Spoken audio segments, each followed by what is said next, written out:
পঞ্চগড়ে গুরুত্বপূর্ণ সমস্যাগুলোর মধ্যে একটি হচ্ছে পঞ্চগড় চিনিকল বন্ধ থাকা, এবং এই সমস্যার সমাধান করতে হলে সবার আগে পঞ্চগড় চিনিকল চালু করতে হবে। পঞ্চগড় সুগার মিল চালু করতে হবে। বাংলাদেশের যে চিনির ঘাটতি সেটাও চাহিদা পূরণ হবে। পঞ্চগড় সুগার মিল যদি চালু হয় তাহলে আমাদের বেকার সমস্যা অনেকটা দূর হয়ে যাবে। পঞ্চগড় সুগার মিল চালু করতে হবে। ধরনের আয়ও হবে, আমাদের সেই রপ্তানি এবং আমদানির ভিতরে আমাদের একটা বড় ধরনের পঞ্চগড়ের উন্নতি হবে। পঞ্চগড় সুগার মিল চালু করতে হবে। পঞ্চগড় চিনিকল বন্ধ থাকার কারণে কি ধরনের সমস্যা ভুগছেন?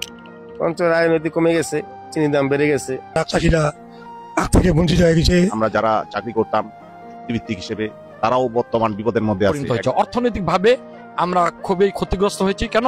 এখানে যে আমাদের শ্রমিক কর্মচারী ছিল, প্রতি মাসে আমাদের 1.5 হতে 2.5 কোটি টাকা আমাদের বেতন ভাতা দিয়ে আমরা শ্রমিক কর্মচারী পাইতাম। এটা কিন্তু আমাদের পঞ্চগড়ে কিন্তু অর্থনৈতিক কাজে আমরা কিন্তু কাজে লাগতো। বিশেষ করে কর্মসংস্থান, সবচেয়ে বড় হলো কর্মসংস্থান। যারা চুক্তিভিত্তিক কানামুনা শ্রমিক কর্মচারী ছিল তারা মানে চাকরি নাই, মাঝখানে তারা চাকরি হারাইছে। আমাদের আখ চাষিরা রয়েছে, এখানে পর্যাপ্ত তারা আখ চাষ করতো, তারা কিন্তু আখ চাষ থেকে বিরত। এখন যে আমাদের ফসল রয়েছে, বিভিন্ন ফসল রয়েছে, কম্পিটিশন, এই কম্পিটিশন ফসল আখ চাষটা না থাকাতে অন্যান্য ফসলের চাষিরা আমাদের ন্যায্য মূল্য কিন্তু পাচ্ছে না। সবচেয়ে হলো আমাদের আখ চাষিরা এবং শ্রমিক এবং এখানকার অর্থনৈতিক সবকিছু আমরা ক্ষতিগ্রস্ত হয়েছি। এটা যদি আগের মতোই চালু করা হয় তাহলে আপনারা কি কি ধরনের উপকৃত হবেন? পঞ্চগড়বাসী সবাই স্বাবলম্বী হবে, অর্থনৈতিক সচ্ছলতা আসবে। আমাদের ছেন্ডাগিলা বন্ধ আছে, এই ছেন্ডাগিলা খুলে দিলে মিল অটোমেটিক চালু করার ব্যবস্থা করা হবে। মেন হচ্ছে আমার কাঁচা মাল লাগবে, আগে কাঁচা মাল হলে আমার মিল চালু হবে। সুগার মিল যদি চালু হয় শুধু বেকার সমস্যা না, পঞ্চগড় জেলা যে আমাদের 10,000 প্রায় আখ চাষি রয়েছে, এই আখ চাষিরা কিন্তু আখ চাষ থেকে বিরত, তারা আখ চাষ করতে পারবে। তাদের যে ছেলে মেয়ে আছে এই আখ চাষ উৎপাদন করে তারা অনেক কিছু করতে পারবে। তারপর পরিবহন সেক্টর তারা চলতে পারবে, অর্থনৈতিক যারা আছে দোকানপাট তারা ব্যবসায়ীরা ব্যবসা করতে পারবে।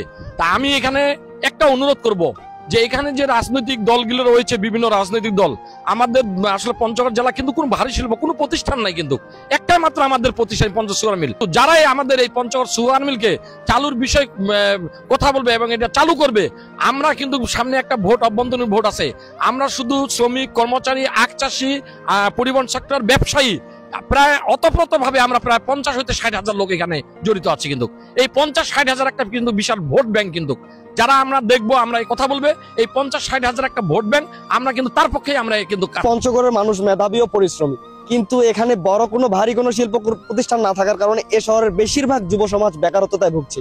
এবং আমরা মনে করি পঞ্চগড় সুগার মিল যদি খুব তাড়াতাড়ি চালু করা হয় পঞ্চগড়ের মানুষের মান উন্নয়ন হবে। এবং আপনারা যতটুকু শুনলেন, আমি সাজিদ আহমেদ রাব্বি, এই পঞ্চগড় রিলস প্রতিযোগিতা পায়োনিয়ার্স পঞ্চগড়ের পক্ষ থেকে যে আয়োজন করা হয়েছে সেখান থেকে বলছি, এবং আপনাদের মূল্যবান মতামতের মাধ্যমে এই আয়োজন ও প্রতিযোগিতা পূর্ণতা পাবে। অতএব আমাদের সাথে থাকুন। আসসালামু আলাইকুম।